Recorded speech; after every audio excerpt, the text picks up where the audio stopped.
Alors je suis Geralt de Witcher 3. Ma quête aujourd'hui c'est de trouver les meilleurs cosplayers sur scène qui vont passer pour pouvoir leur accorder une immense bourse. Pardon.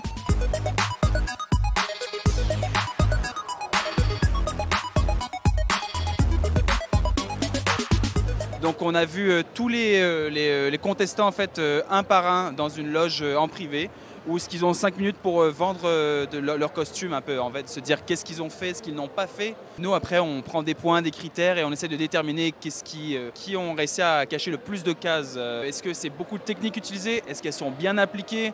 Les matériaux, est-ce que c'est des matériaux qui sont justifiés par exemple ou c'est pas du tout? Est-ce qu'ils ont de la mobilité? Moi j'adore quand il y a plus de détails et même que c'est mieux pour moi.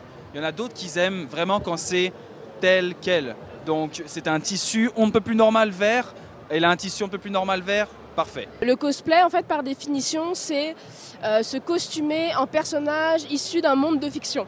Donc ça peut être le jeu vidéo, le cinéma, les séries télé, les livres. Si les descriptions sont suffisamment explicites, ça peut aussi être des personnages de livres. Tant que voilà, c'est vraiment un personnage de fiction. Et donc du coup le cosplay c'est à la fois le costume et aussi le roleplay, ce qu'on appelle donc vraiment le jeu d'acteur. C'est aussi un mélange de deux choses.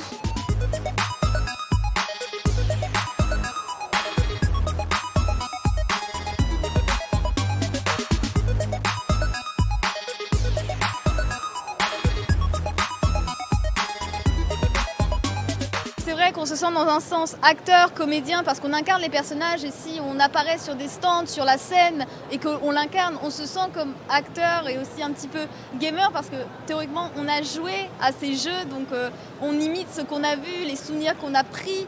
Il y a beaucoup d'artisanat derrière, il y a beaucoup de travail à la main et donc on aime bien quand même rappeler un petit peu voilà, tout le travail qui est fourni derrière, l'investissement et la passion qu'on met là-dedans. C'est aussi pour ça d'ailleurs qu'on aime bien après montrer notre travail, essayer de partager ça un petit peu aux autres, montrer nos réalisations.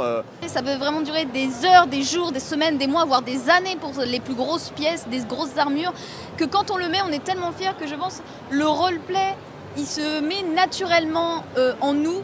Et on a besoin de peu répéter parce que vraiment on a les images et on se sent comme le personnage qu'on incarne. En vrai, surtout celui-là, comme il est confortable et que je suis vraiment très fier, il y a vraiment un effet je me sens tout à coup plus grand, plus fort un petit peu, ou plus charismatique je dirais. Et parce que les gens viennent prendre des photos donc ça joue un peu là-dessus, mais trouvez un personnage que vous aimez, que vous êtes prêt à raconter une histoire et faites-le. Il faut juste une première fois pour avoir la piqûre et c'est incroyable, après on n'arrête plus.